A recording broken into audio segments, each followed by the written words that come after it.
So today we are going to start with a new chapter, that is network analysis.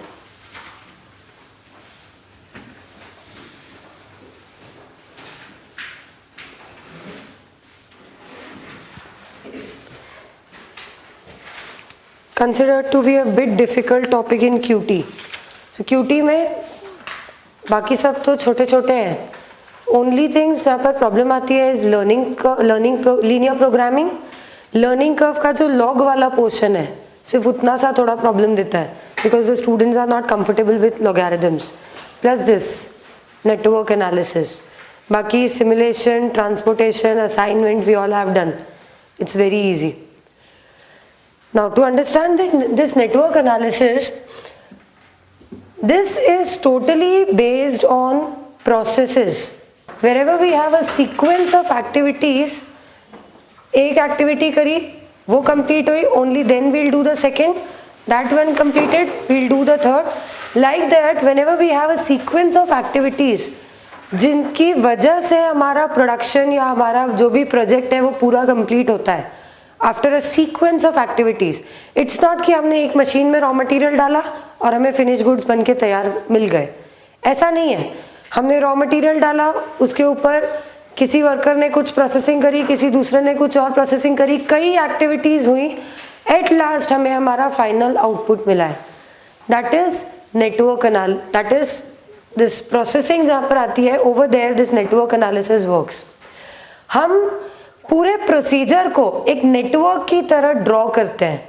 We draw a line diagram, a network diagram. Arrows के through हम एक network बनाते हैं. पहले ये activity, फिर ये एक्टिविटी, फिर ये activity, just to plan the activities, so that हम प्लानिंग कर सकें कि हमें कौन से वर्कर की कब जरूरत पड़ेगी, किस डिपार्टमेंट के पास इस प्रोजेक्ट से रिलेटेड काम कब आने वाला है, तो बाकी के टाइम पर हम उनको कहीं और एंगेज कर सकते हैं. करेक्ट. प्लस कोई दूसरे डिसीजन भी हो सकते हैं, जैसे कि मान लीजिए हम एक बिल्डिंग बना रहे हैं, उस बिल्डिंग का इनॉग्रेशन कराने के लिए we want some very high dignitaries to come. तो हमें उनसे पहले से टाइम अपॉइंटमेंट सब लेना पड़ता है ना. तो हमें प्री प्लान तरीके से बिल्डिंग इस तरह से बनानी पड़ेगी कि by the time that inauguration date comes at least 90% of the work has been done. उतना तो हो जाए. ये सब हमें पहले से प्लान करना पड़ेगा. So for that again building banana is not कि आप एक के बाद एक काम ऐसे ही करते जाओगे. It has to be planned. कई सारी एक्टिविटीज एक साथ होती हैं, कई लोग एक साथ इन्वॉल्व होते हैं. Main is the construction people जो कंस्ट्रक्ट करते हैं.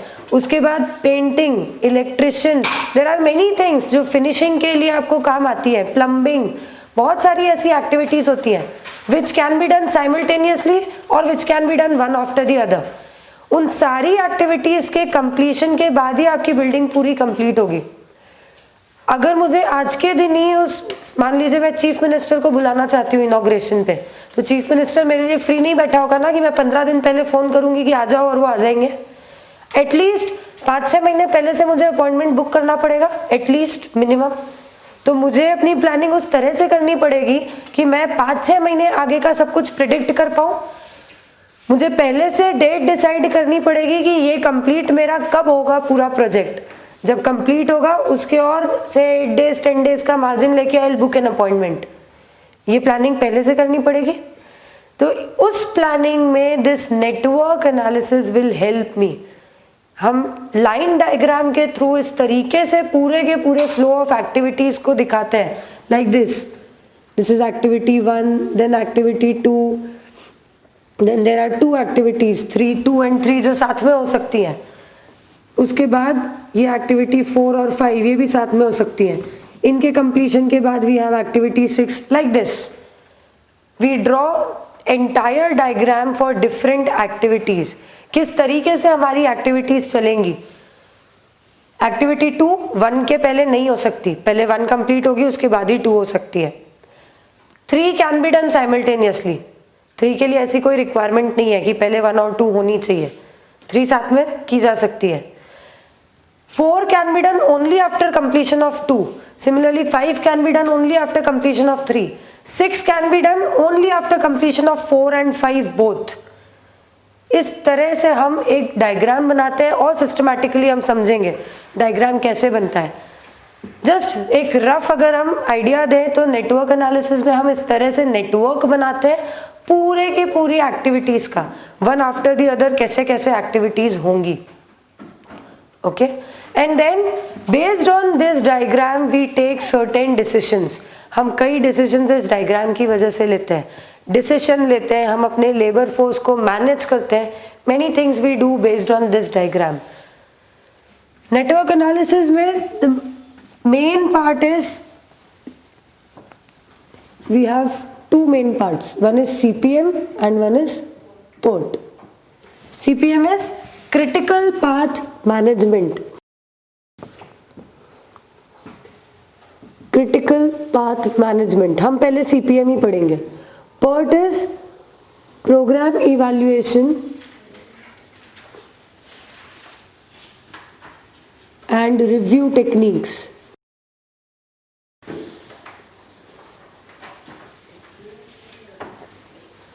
First we'll complete with CPM, then we'll start with PERT.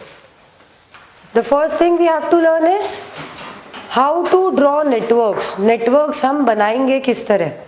तो नेटवर्क बनाने के लिए हर एक एक्टिविटी को हम एक एरो से रिप्रेजेंट करते हैं। Every activity is represented by an arrow. जो भी एक्टिविटीज आप कर रहे हो हर एक को आप एक एरो से डिनोट करोगे to make that diagram, network diagram. ये एरोज हमेशा लेफ्ट टू राइट ही फ्लो करेंगे। Arrows can be like this, they can be like this और इवन लाइक दिस और this, but they can never be like this. Right to left कभी भी ये arrows नहीं आएंगे। इस तरह से कैसे भी आप बना सकते हो लाइक दिस, या फिर कभी कभी हमें ऐसे भी बनाना पड़ता है to make it more clean. हमारे डायग्राम को ज़्यादा साफ सुथरा बनाने के लिए डायरेक्टली हम लाइन नहीं बना के ऊपर से इस तरह से भी लाइंस ले जाते हैं, वो चलता है। लेकिन आपके एरोज कभी भी रिवर्स डायरेक्शन में फ्लो नहीं होने चाहिए। They should never flow from right to left. आप एक्टिविटीज जो भी आप स्टार्ट कर रहे हो, whenever you are starting with a project, that zero period जब स्टार्ट हो रहा है that is the left most point. उसके बाद सारी एक्टिविटीज ऐसे ही आएंगी। There will be nothing like this, कुछ भी उल्टा नहीं फ्लो होगा। All the activities will flow from left to right. We say that time is flowing from left to right. तो टाइम के साथ एक्टिविटीज भी राइट साइड में ही मूव करती हैं। जैसे जैसे the activities are proceeded we move on to the right. Then a completion or beginning of any activity, कोई भी एक्टिविटी कंप्लीट होना या फिर किसी भी एक्टिविटी का स्टार्ट होना, हम उसे बोलते हैं event. One is activity, the other is event. Event is happening of something, so beginning of any activity or ending of any activity that is happening of something, हम उस चीज को इवेंट बोलते हैं। Just to make the diagrams more systematic, ये एक term हमने evolve करी है, event. Events are represented by circles, activities are represented by arrows and events are represented by circles. whenever we start with our diagram और whenever we start with a project, सबसे पहले आता है हमारा starting वाला event जो हमने शुरू करा है।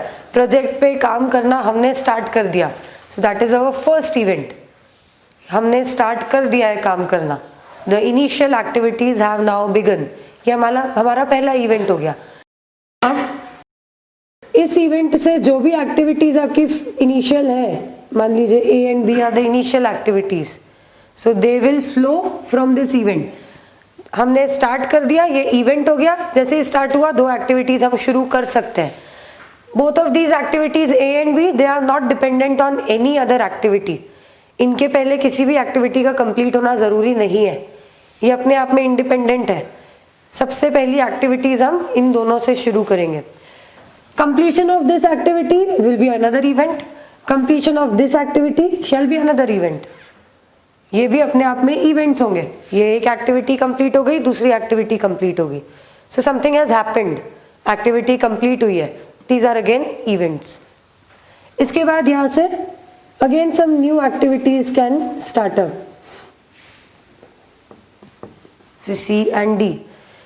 एक्टिविटी ए कंप्लीट हुई, उसके बाद एक्टिविटी सी स्टार्ट हो सकती है। It can not be started before completion of A. This C is not dependent on B. B के कंप्लीट होने से सी को कोई लेना देना नहीं है, बी कंप्लीट हो या ना हो। सी का मीनिंग है सिर्फ ए के साथ। C is dependent on only this. A वाले नोड से वो निकल रही है, this are called as nodes. Event को हम नोड्स बोलते हैं। दिस इवेंट जहां पर ए खत्म हो रहा है, उसी इवेंट या उसी नोड से बी सी स्टार्ट हो रहा है। Wherever A is ending up, वहीं से ही सी इज स्टार्टिंग अप। इस इवेंट, ये जो इवेंट है, this is totally independent of B. B का इसमें कोई लेना देना नहीं है। मतलब बी कंप्लीट हो या ना हो, सी स्टार्ट करने में हमें बी से कोई मतलब नहीं रहेगा। सी स्टार्ट करने के लिए what is necessary is A complete हो जाना चाहिए, तभी हम इस इवेंट पे पहुंचेंगे। Okay, then after completion of these again we will have 2 more events. C complete हो गया, डी कंप्लीट हो गया। जैसे सी ए पे डिपेंडेंट है, वैसे ही डी भी बी पे डिपेंडेंट है। It's not dependent on A और C, it will be only dependent on B. जब बी कंप्लीट होगा, उसी इवेंट के बाद डी स्टार्ट हो सकता है। तो अगर बी कंप्लीट नहीं हो पा रहा है किसी रीजन से, किसी भी रीजन से, वर्कर्स नहीं है, मटेरियल नहीं है, जो भी प्रॉब्लम है, उसकी वजह से हम बी कंप्लीट नहीं कर पा रहे हैं, तो डी आप स्टार्ट भी नहीं कर सकते। जब तक बी कंप्लीट नहीं होगा, D activity can not be started up. Okay, फिर मान लीजिए ये 2 एक्टिविटीज है, ई and F, and here is the finish off the project. हमारा प्रोजेक्ट खत्म हो गया। ये दोनों एक्टिविटीज जैसे ही खत्म हुई, ई और एफ, हमारा प्रोजेक्ट कंप्लीट हो गया। So our entire project was made of only 6 activities. 6 activities हमें करनी थी, A B C D E and F. All the activities are dependent on either of the activities. ऐसा नहीं है कि A B C D E F है तो they are alphabetically dependent on each other, ऐसा बिल्कुल भी नहीं होता है। आपको डायग्राम को देखकर डिपेंडेंसी डिसाइड करनी होगी। This E is dependent on C, C complete होगा फिर ई स्टार्ट होगा। आप ऐसा कर सकते हो, बी कंप्लीट हो गया, डी कंप्लीट हो गया, you have started with F, even F भी कंप्लीट हो गया। हो सकता है तब तक भी हम एक्टिविटी ई को स्टार्ट नहीं कर पाए, क्योंकि इन तीनों से ई का कोई लेना देना नहीं था। ई स्टार्ट होगा नहीं होगा, that will not be judged bye these 3। ये 3 नहीं बताएंगे हमें कि ई स्टार्ट हो रहा है। अगर आपकी सी एक्टिविटी बीच में अटक गई है तो ये वाली तो चलती रहेंगी, ये वाला लाइन तो चलता रहेगा एज इट इज, ये chain, this will go on. ये तीनों एक्टिविटीज कंप्लीट हो जाएंगी। बट यहाँ पर सी कंप्लीट नहीं हो पाने की वजह से हम ई को स्टार्ट ही नहीं कर पाएंगे। So this will only be dependent on the previous activity. Clear है? Now for any activity, like this is the activity, अगर हम सी को कंसिडर करें, जहां पर भी हमारा एरो साइन आता है, that particular event is known as the head event और सक्सीडिंग इवेंट। ये इवेंट को हम बोलते हैं हेड इवेंट। एरो का हेड यहाँ पर फॉल हो रहा है in relation to activity C. Activity C के रिलेशन में this particular event is a head event. Whereas जहां पर एरो का एंडिंग होता है, that event is known as tail event. Again with relation to individual activities. सी, अगर हम केवल सी एक्टिविटी की बात करें तो सी एक्टिविटी का एरो इस पे फॉल हो रहा है, ये हमारा हेड इवेंट हो जाएगा। इसका एंडिंग इस पे फॉल हो रहा है तो ये हमारा टेल इवेंट हो जाएगा। ओके, यही जो हेड इवेंट है सी के रिलेशन में, वही इवेंट ई के रिलेशन में टेल इवेंट है। So this head and tail events are in relation to any particular activity. Universal नहीं होते हैं कि ये वाला नोड हेड इवेंट हो गया तो ये हेड इवेंट ही रहेगा। For C it can be head, for E it will be a tail event. Okay, there is nothing global कि ये ऐसा है तो ऐसा ही रहेगा। It is based on what activity you are talking about. यहां तक समझ में आया? सबसे मेन पार्ट जो इसके क्वेश्चंस का होगा वो होगा ये नेटवर्क डायग्राम बनाना। आपको क्वेश्चन में टैब्यूलेटेड फॉर्म में जनरली इंफॉर्मेशन दी होगी कौन सी एक्टिविटी किस एक्टिविटी के बाद आ रही है. So you will be given the detail of each activity. किस एक्टिविटी के बाद कौन सी एक्टिविटी आएगी, किसके बाद कौन सी, which activity is dependent on what. But it won't be so simple. ऐसा नहीं होगा कि सिर्फ ये 2 चेन ही चल रही है और इससे हमारा पूरा प्रोजेक्ट कंप्लीट हो गया. There will be n number of activities. ऐसा भी हो सकता है, this will also come over here. यहाँ से भी कोई एक और एक्टिविटी जा रही है, activity G. Even this is possible. यहाँ B जब कंप्लीट हुआ तो B के कंप्लीट होने के बाद हमने 2 एक्टिविटीज दोबारा से स्टार्ट करी. B के कंप्लीट होने के बाद सिर्फ D स्टार्ट नहीं हुई, D एंड G दोनों एक्टिविटीज स्टार्ट हुई. देन G कंप्लीट होगा, C कंप्लीट होगा. ये दोनों जब कंप्लीट होंगे तभी E हो सकती है. So E is dependent on not only C, E is dependent on C as well as G. ये वाली जो एक्टिविटी है it is dependent on both of these. Okay, and both of these G and D, both of them are dependent on one single activity that is B. तो इस तरह से आपको relationship दी जाएगी कौन सी एक्टिविटी किस पे डिपेंडेंट है. उसके बेसिस पे आपको इमेजिन करके नेटवर्क बनाना पड़ेगा. Make networks with pencils always, क्योंकि बहुत ज़्यादा चांस है कि गलती होगी. Whenever you are making a new network हो सकता है कि गलती हो. ये तो बहुत सिंपल था. जब यही टैबुलेटेड फॉर्म में आएगा, इससे ज़्यादा कॉम्प्लिकेटेड और 3-4 एक्टिविटीज़ इसके अंदर इंक्लूड करके दी जाए तो हो सकता है आपसे गलतियाँ हो. So do not go for making network diagrams with pens. Cutting करना will not look good at all. पूरा नेटवर्क का आपका जो लुक है वो खराब हो जाएगा इस तरह से कि समझ भी नहीं आएगा. So do not go for that. Pen से बनाओ फिर कटिंग करो. Use pencils only for these network diagrams. Okay, now these events, say this is the event. इस इवेंट से 2 एक्टिविटीज निकल रही हैं. ये जो इवेंट है इससे 2 एक्टिविटीज आर स्टार्टिंग अप. इस इवेंट के होने के बाद हम 2 एक्टिविटीज को स्टार्ट कर सकते हैं. We call it as a burst event. इसको हम बोलते हैं burst event. So activities are bursting from this. It's like a bomb. ये जैसे ही फूटा वी हैव 2 एक्टिविटीज. जैसे ये एक्टिविटी कंप्लीट हुई थी, आग लग गई थी हमारे बॉम्ब में. जैसे ही ये फूटा है वैसे ही हमारी 2 एक्टिविटीज स्टार्ट हो गई. So it's burst event. Wherever there are more than one activities initiating from any event, उस इवेंट में से एक से ज्यादा एक्टिविटीज निकल रही हैं, हम उसको बर्स्ट इवेंट बोलते हैं. And then there is another category like this one. इस इवेंट पे 2 एक्टिविटीज कंप्लीट हो रही हैं. यहाँ से 2 एक्टिविटीज स्टार्ट हुई थी. इस इवेंट पे या फिर इस इवेंट पे 2 एक्टिविटीज कंप्लीट हो रही हैं. C and G are completing on this event. Similarly E and F are completing on this event. जिस पर्टिकुलर इवेंट पे मोर देन 1 एक्टिविटीज कंप्लीट होती हैं हम उसे बोलते हैं merge event. So the activities are merged. दोनों मर्ज हो गई हैं एक ही इवेंट के अंदर. अलग अलग एक्टिविटीज थी, दोनों मिल गई और ये एक इवेंट बन गया. This is merge event. Clear है? Any doubts? यहां तक कोई doubt? We represent the activities by alphabets. Generally हम अल्फाबेट से एक्टिविटीज रिप्रेजेंट करते हैं. And these events are represented by numbers. 1 2 3 4 5 6. इस तरह से हम नंबरिंग करते हैं इवेंट्स की. इवेंट की numbering will again flow from left to right. ये भी लेफ्ट टू राइट ही रहेगी, राइट टू लेफ्ट नहीं आएगी. ऐसा नहीं होगा कि यहाँ पर 3 है और यहाँ पर 1 है या 2 है. अपनी मर्जी से आपको नंबरिंग नहीं करनी है. Numbering would always start from the left hand side. जो सबसे लेफ्ट मोस्ट इवेंट है वो आपका 1 नंबर रहेगा इवेंट. उसके बाद जैसे आप राइट साइड मूव करते जा रहे हो, गिव नंबरिंग 2 3 4 5.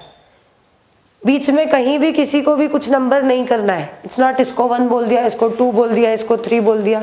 हैफिजार्डली नहीं होगा. It will be done from left to right itself. Okay, then there are certain rules of making this diagram. कुछ rules तो हमने ये देख लिए, left to right he time flow होना चाहिए, activities should not flow from right to left, right to left कभी भी activities का flow नहीं होना चाहिए. वैसे ही इवेंट्स की नंबरिंग भी लेफ्ट टू राइट ही होनी चाहिए, राइट टू लेफ्ट नहीं होनी चाहिए. स्मॉलर नंबर हमेशा लेफ्ट साइड पे आना चाहिए, it should never be on the right side. तीसरा, मान लीजिए दो एक्टिविटीज है आपकी, या इधर पर हम देखते हैं, this activity A and there is another activity say H, वो भी इन्हीं इवेंट्स के बीच में हो रही है. मतलब ये दोनों एक्टिविटीज के ऊपर सी डिपेंडेंट है. सो दे आर स्टार्टिंग, दोनों इनिशियल एक्टिविटीज है, दोनों का स्टार्टिंग पॉइंट एक ही है, दोनों का एंडिंग पॉइंट भी एक ही है. देयर आर टू एक्टिविटीज जिनका स्टार्टिंग पॉइंट भी सेम है, जिनका एंडिंग पॉइंट भी सेम है. आप इन एक्टिविटीज को इस तरह से ड्रॉ नहीं कर सकते. You can not have two parallel lines from same nodes. आपके दोनों नोड्स पे से एक ही लाइन ड्रॉ की जा सकती है. If you are taking these two nodes, you can not draw two lines in the same node. दो लाइन एक साथ नहीं ड्रॉ करोगे. दो एक्टिविटीज कभी भी किन्हीं भी दो एक्टिविटीज का सेम स्टार्टिंग और सेम एंडिंग इवेंट नहीं होगा. Any two activities will not have same head as well as tail events.